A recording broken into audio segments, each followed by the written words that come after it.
ધોરણ 12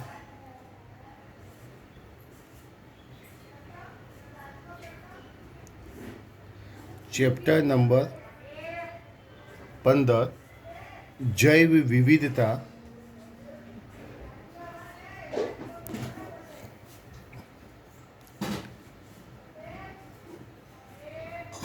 અને સંરક્ષણ. જૈવ વિવિધતા અને સંરક્ષણ. Video number 1. ગયા વિડીયોમાં આપણે પ્રસ્તાવના અને જૈવ વિવિધતાના સ્તરો એટલે કે જનીનિક વિવિધતા, જાતિ વિવિધતા અને નિવસન તંત્રની વિવિધતા એટલે કે પરિસ્થિતિકીય વિવિધતાનો અભ્યાસ કર્યો. હવે ત્યાંથી આપણે આગળ વધીએ તો 15.1 એની અંદર પહેલો મુદ્દો, પૃથ્વી પર અને ભારતમાં કેટલી જાતિઓ છે. ટોપિક એવો છે કે પૃથ્વી પર અને ભારતમાં કેટલી જાતિઓ છે. પૃથ્વી પર અને ભારતમાં કુલ કેટલી જાતિઓ છે, આ ટોપિકનું નામ છે, જે આપણે સ્ટેપ બાય સ્ટેપ જોઈએ. સૌથી પહેલી વસ્તુ કે હમણાં સુધી શોધાયેલી અને નામાંકિત બધી જાતિઓની નોંધણી પ્રકાશિત કરવામાં આવી છે. હું અહીંયા એવું લખું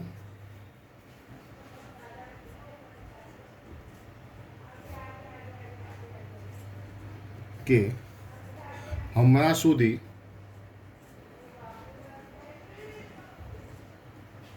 શોધાયેલી અને નામાંકિત બધી જ જાતિઓની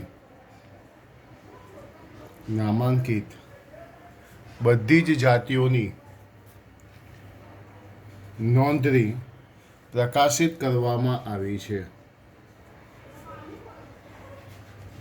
નોંધણી પ્રકાશિત કરવામાં આવેલી છે. મતલબ લેટેસ્ટ જેટલી શોધાયેલી છે, જેટલી નામાંકિત કરાઈ છે, બધી જ જાતિઓની નોંધણી પ્રકાશિત કરવામાં આવી છે. બીજી વસ્તુ, IUCN જેનું ફૂલ ફોર્મ થાય છે international union for conservation of nature and natural resources. IUCN જેનું ફૂલ ફોર્મ શું થાય છે?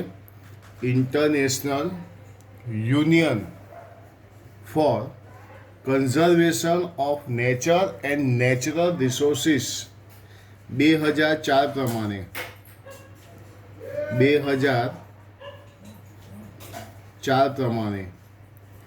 આજ સુધીની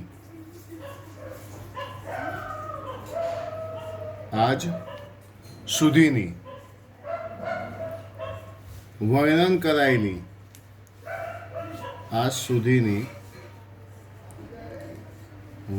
કરાયેલી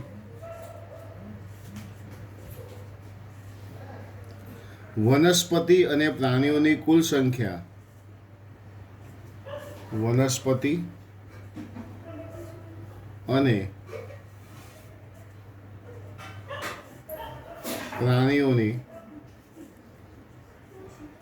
કુલ સંખ્યા 1.5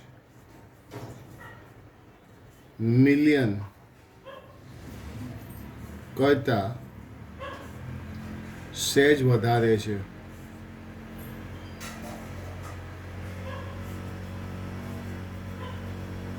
ફરીથી એકવાર, IUCN international union for conservation of nature and natural resources 2004 પ્રમાણે આજ સુધીની વર્ણન કરાયેલી વનસ્પતિ અને પ્રાણીઓની કુલ સંખ્યા 1.5 મિલિયન કરતાં સહેજ વધારે છે. એના પછી આપણે વાત કરીએ, આપણને એ સ્પષ્ટ ખ્યાલ નથી કે હજી સુધી જાતિઓની શોધ અને વર્ણન એવી કેટલી જાતિઓ છે કે જેની શોધ અને વર્ણન કરવાનું બાકી છે. આપણને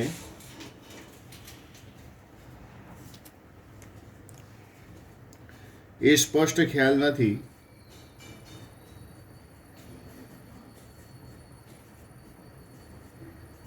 નથી કે કેટલી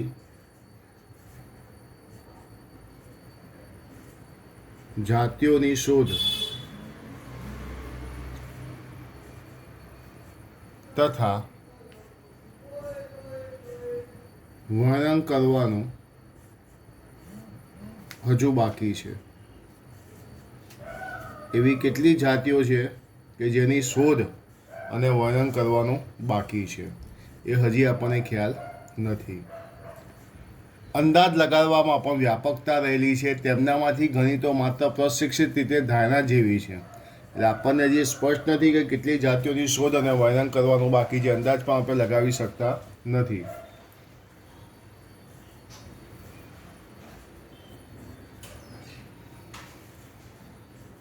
બાકી છે અહીંયા જ લખીશું, અંદાજ લગાડવામાં પણ ખૂબ જ વ્યાપકતા છે. ઓકે, ચલો એના પછીનો મુદ્દો, ઘણા વર્ગીકરણ સમૂહો માટે એવું કહેવાય, ઘણા વર્ગીકરણીય સમૂહો માટે જાતિઓની શોધ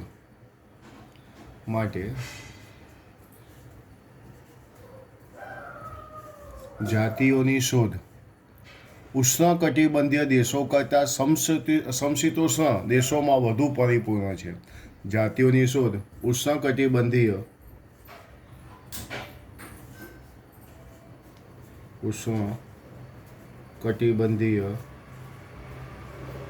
દેશો કરતાં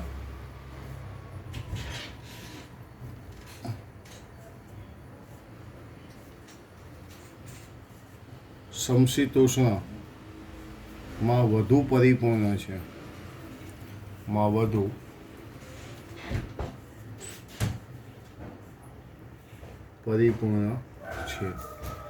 એ વસ્તુ પણ ખાસ ધ્યાન રાખજો.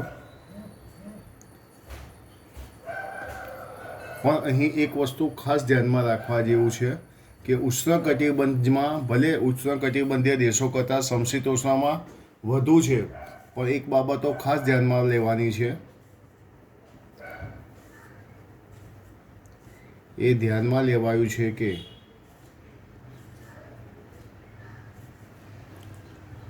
ઉષ્ણ કટિબંધમાં નોંધપાત્ર રીતે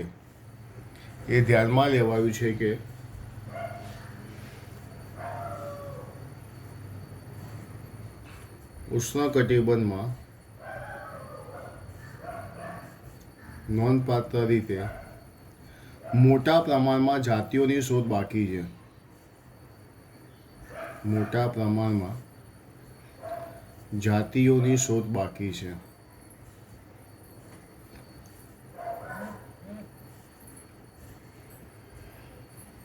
તમે અહીંયા જુઓ, ઉષ્ણકટિબંધ કરતાં સમશીતોષ્ણમાં શું છે? વધુ છે.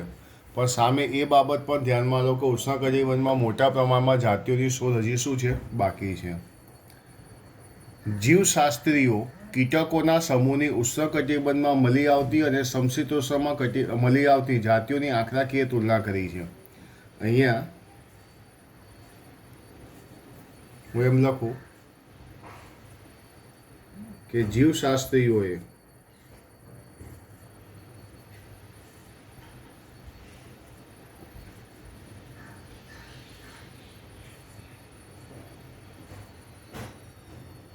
ઉષ્ણકટિબંધમાં મળી આવતી અને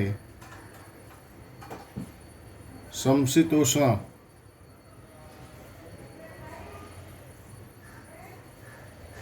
કટિબંધમાં મળી આવતી ફક્ત કીટકો,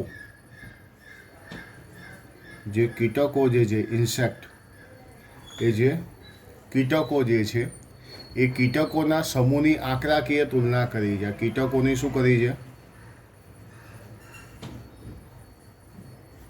આંકડાકીય તુલના કરી છે. ફરીથી એકવાર, જીવશાસ્ત્રીઓએ ઉષ્ણકટિબંધીય અને સમશીતોષ્ણ પ્રદેશમાં કીટકોના સમૂહની જાતિ સમૃદ્ધિનો અભ્યાસ કરી તેમની આંકડાકીય તુલના કરી છે.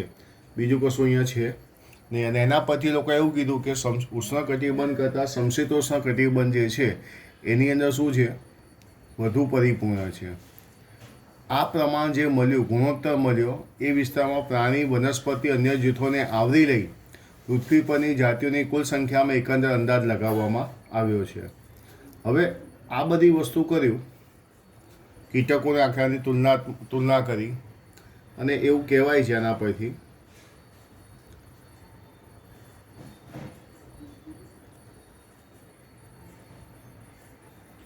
પરથી વનસ્પતિ છે, પ્રાણીઓ છે, એની પણ શું કરવામાં આવી?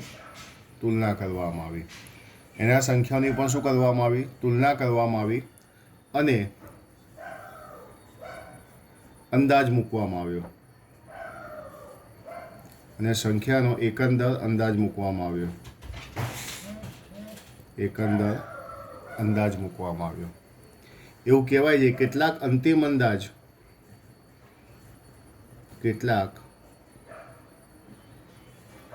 અંદાજ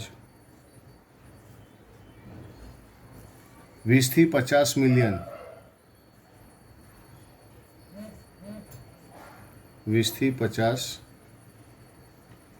મિલિયન મતલબ 2 થી 5 કરોડ 2 થી 5 કરોડ સુધીનો છે તેવું કહી શકાય. અંદાજ કેટલો છે? 2 થી 5 કરોડ સુધીનો છે તેવું કહી શકાય.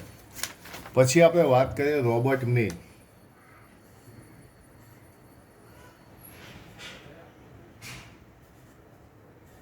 હું અહીંયા લખું છું રોબર્ટ મે દ્વારા કરવામાં આવેલા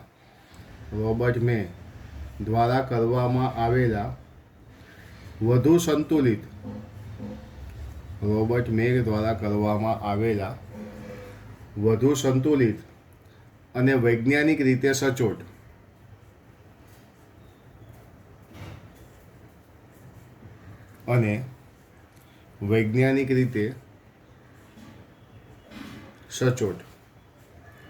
રોબર્ટ મે દ્વારા કરવામાં આવેલા વધુ સંતુલિત અને વૈજ્ઞાનિક રીતે સચોટ અંદાજ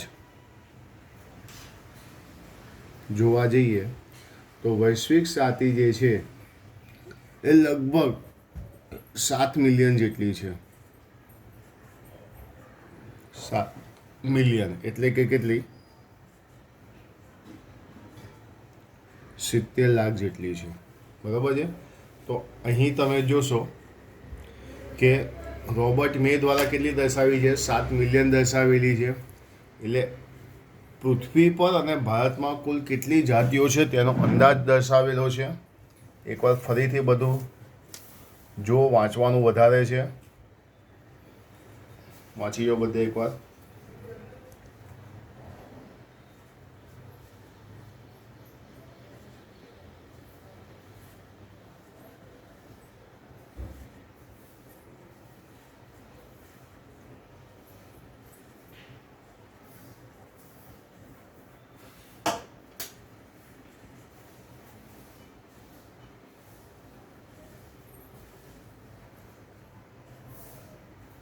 જોઈ લો આખું કમ્પ્લીટ, એકવાર જોઈ લો. પહેલો પેરેગ્રાફ જે તમે ટેક્સ્ટ બુકમાંથી પણ વાંચી શકો છો.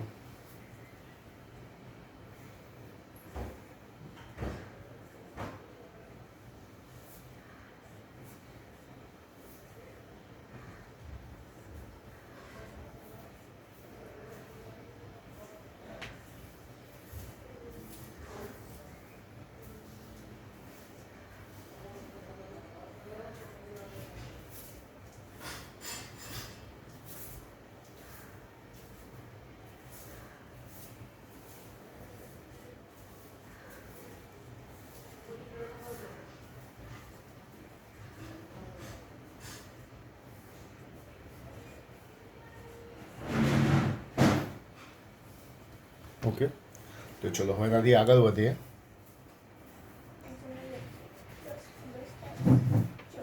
ચલો એના પછી વર્તમાન ઉપલબ્ધ જાતિ સંશોધનને આધારે પૃથ્વીની જૈવ વિવિધતા વિશેના કેટલાક રસપ્રદ મુદ્દાઓ આપણે જોઈએ. એટલે હું અહીંયા એવું લખી શકું, વર્તમાન ઉપલબ્ધ જાતિ સંશોધનને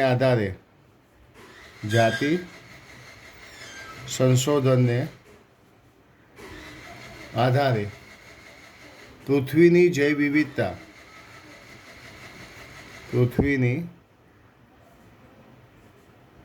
જૈવ વિવિધતા વિશેના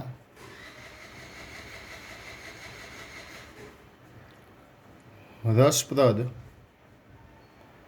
ઉદ્દેશો આપણે સમજીશું. ઓકે, બધી અંદાજિત જાતિઓમાં 70% કરતાં વધારે શું છે?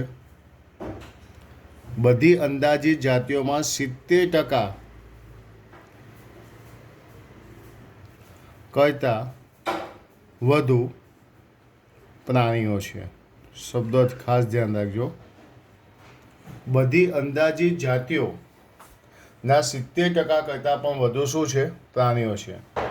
અને જો બધી વનસ્પતિઓની વાત કરીએ, જેમાં લીલ આવી, ફૂગ આવી, દ્વિઅંગી આવી, અનાવૃત આવી, આવૃત બીજધારી આવી, તે 22% કરતાં વધારે નથી. 22% કરતાં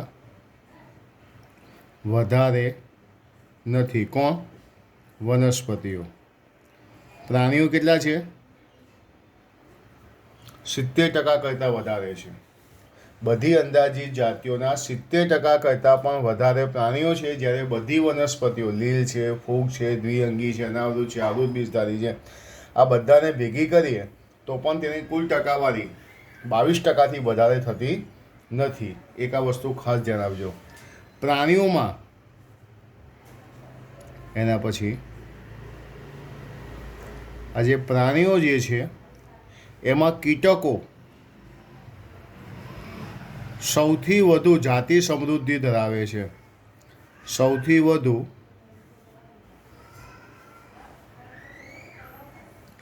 જાતિ સમૃદ્ધિ ધરાવે છે. પ્રાણીઓમાં કોણ? કીટકો, જે સૌથી વધારે શું ધરાવે છે? જાતિ સમૃદ્ધિ ધરાવે છે. પ્રાણીઓની કુલ ટકાવારીમાં 70% કરતાં પણ વધારે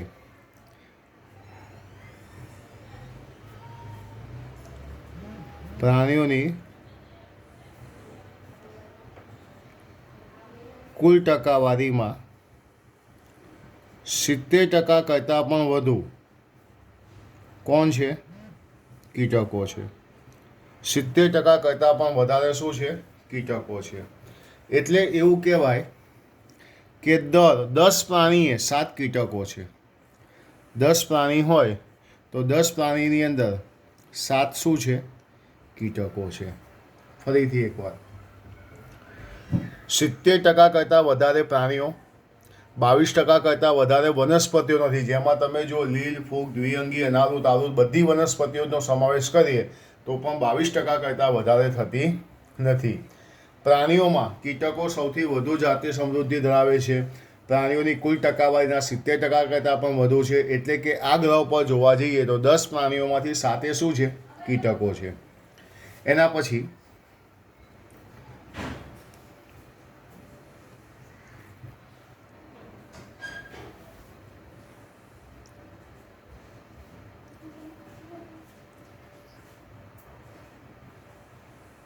વિશ્વમાં ફૂગની જાતિઓની સંખ્યા, વિશ્વની અંદર ફૂગની જાતિઓની સંખ્યા એટલે ફૂગની સંખ્યા એ મત્સ્ય, ઉભયજીવી, સરીસૃપ, સસ્તનોની જાતિઓ કરતાં પણ વધારે છે. ફૂગની સંખ્યા હંમેશા કેવી છે? વધારે છે. કોની કોની જાતિઓની સંખ્યા કરતાં વધારે છે? મત્સ્ય,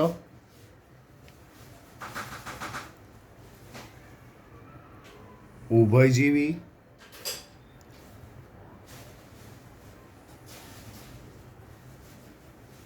સરીસૃપ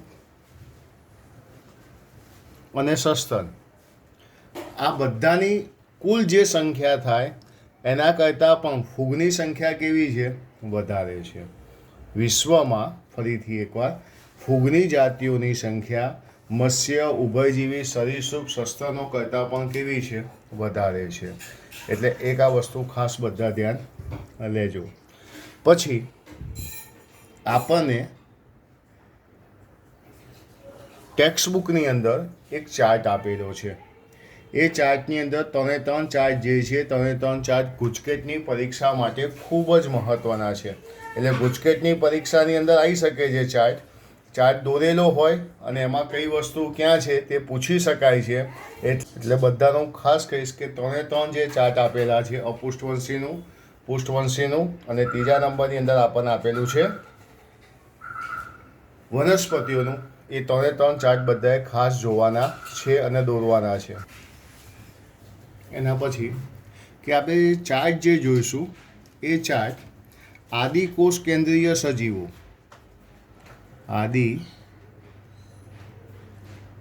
કેન્દ્રીય સજીવોની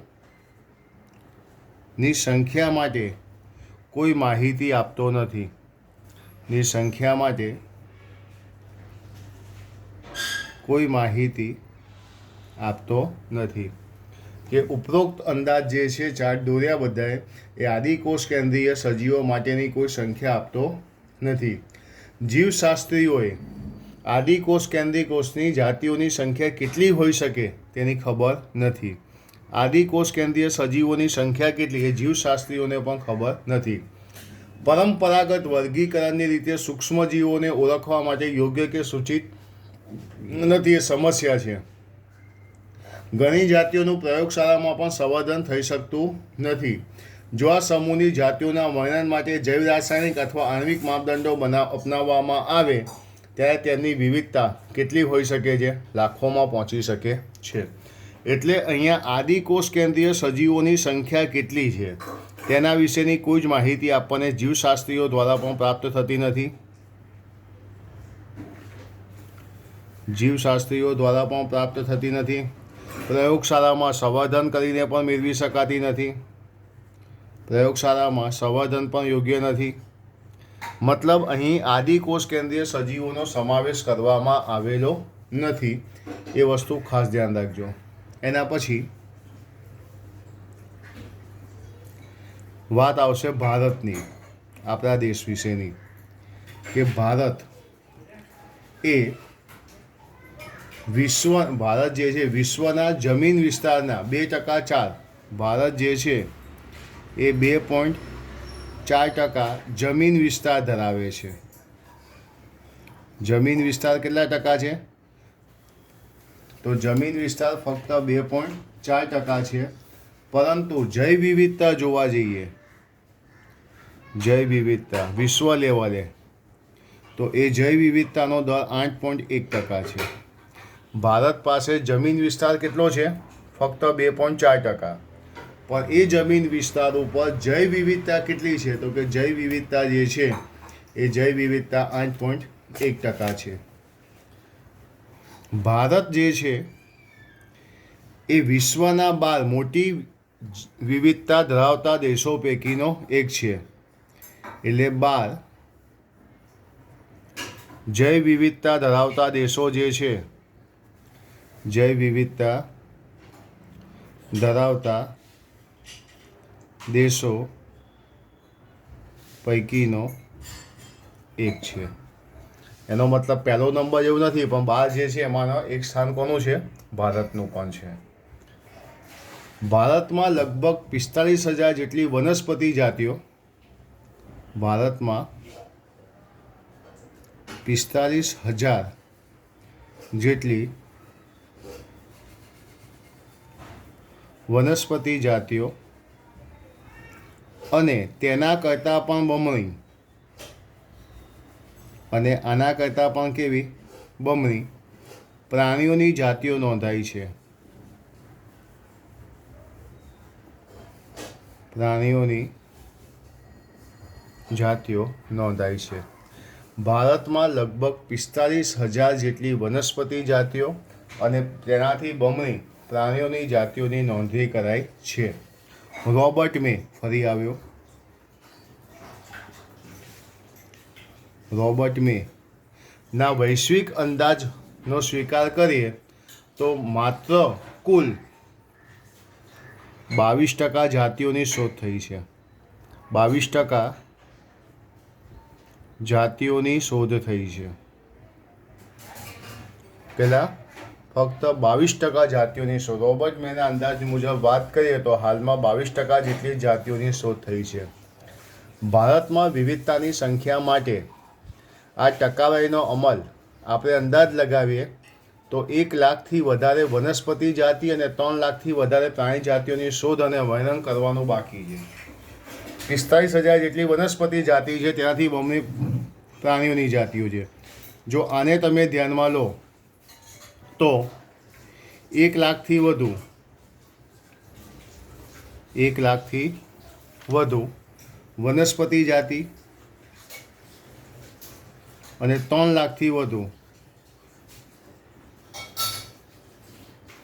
પ્રાણી જાતિ, 3 લાખથી વધુ પ્રાણી જાતિની શોધ અને વર્ણન બાકી છે. શોધ અને વર્ણન હજી બાકી છે. આપણા દેશની જૈવિક સંપત્તિની સંપૂર્ણ શોધ કરવા સક્ષમ બની શકવા માટે પ્રશ્નાર્થ છે. આ કાર્યને પૂર્ણ કરવા માટે કેટલી પ્રશિક્ષિત માનવ શક્તિ, વર્ગીકરણવિદો, કેટલા સમયની આવશ્યકતા છે તે પ્રશ્ન છે. ચલો, આ શોધ કરવાની બાકી છે, પણ આના માટે કેટલો સમય લાગશે એ પ્રશ્નાર્થ ચિહ્ન છે. શું આ શોધ કરવા માટે આપણે સક્ષમ છીએ તે પણ એક પ્રશ્ન છે. કેટલો સમય લાગશે આ શોધ કરવા માટે સક્ષમ છે, બધા શું છે પ્રશ્નો રહેલા છે. આ પરિસ્થિતિ હજી વધારે આપણને નિરાશાજનક દેખાય છે. આપણે સ્પષ્ટ રીતે જાણીએ છીએ કે મોટાભાગની જાતિઓ આપણે તેની શોધ કરીશું તે પહેલાં પણ લુપ્ત થઈ જશે. શોધ કરવા જઈશું એ સમય દરમિયાન કેટલી લુપ્ત પણ થઈ ગઈ હશે. એટલે આ બધા અત્યારે આપણા માટે આ નિરાશાજનક બાબત છે. આ નિરાશાજનક બાબત છે. પ્રકૃતિમાં જૈવિક પુસ્તકાલયમાં સંગ્રહિત બધા જ પુસ્તકોના શીર્ષકોને આપણા દ્વારા સૂચિબદ્ધ થાય તે પહેલાં તેમનો અગ્નિદાહ થઈ રહ્યો છે. મતલબ કે આપણે જેટલી શોધો કરીશું એની પહેલાં કેટલીક તો શું થઈ ગઈ હશે, નાશપાય પણ થઈ ગઈ હશે, લુપ્ત થઈ ગઈ હશે. એટલે બધી આપણે શોધી શકીશું નહીં. તો અહીંયા જે તમને આપેલું જે છે એ કોના વિશે આપેલું છે કે પૃથ્વી પર અને ભારતમાં કુલ કેટલી જાતિઓ છે. તો હું તમને એક ચાર્ટ પણ બીજું એક મોકલીશ પીડીએફમાં કે જેની અંદર વિશ્વમાં જોવા મળતી જૈવ વિવિધતા અને આપણા દેશમાં જોવા મળતી જૈવ વિવિધતા કેટલી છે એ બંને વચ્ચેનો થોડો કમ્પેરિઝન છે, એ યાદ રાખવાનું છે. અને ચોપડીમાંથી 15.1 એનો પહેલા નંબરનો ટોપિક પૃથ્વી પર તથા ભારતમાં કેટલી જાતિઓ છે એ બધાએ ખાસ જોવાનું છે. શોર્ટ ક્વેશ્ચન પૂછાય છે. આ સિવાય આકૃતિ 15.1 કે જેની અંદર તમને અપુષ્ટવંશીઓ, બીજું પુષ્ટવંશીઓ અને ત્રીજા નંબરમાં વનસ્પતિઓનો જે ચાર્ટ આપેલો જે છે એ ચાર્ટ પણ બધાએ ખાસ જોવાનો છે કે આમાંથી સવાલો પૂછાતા હોય છે. અપુષ્ટવંશીમાં સૌથી વધુ કોણ છે? કીટકો છે. પુષ્ટવંશીમાં તમે જુઓ માછલીઓ છે. આવૃત બીજધારીમાં તમે જુઓ કઈ વનસ્પતિ સૌથી વધારે છે, દ્વિઅંગી છે કે આવૃત બીજધારી છે, એ જોવાનું છે બધાએ. એટલે પરીક્ષાની અંદર ગુજકેટની અંદર આવો ચાર્ટ પૂછાઈ શકે છે, એટલે ચાર્ટ પણ બધાએ જોવાનો. તો 15.1 જે છે પૃથ્વી પર અને ભારતમાં કેટલી જાતિઓ જે છે એ બધાએ ખાસ પીડીએફમાંથી લખવાનું છે. શોર્ટ ક્વેશ્ચનમાં ખાસ બધાએ તૈયાર કરવાનું છે. આંકડાકીય માહિતી જ્યાં જ્યાં આવે છે, જ્યાં જ્યાં આંકડાકીય માહિતી આવે છે, આંકડાકીય માહિતી બધા એક ચોપડીની અંદર નોંધતું રહેવાનું છે. આંકડાકીય માહિતી ગુજકેટના પેપરની અંદર ખાસ પૂછાતી હોય છે. એટલે જ્યાં જ્યાં આંકડાકીય માહિતી આવી એ માહિતી બધાએ ભેગી કરવાની અને આંકડાકીય માહિતી પણ તૈયાર કરવાની.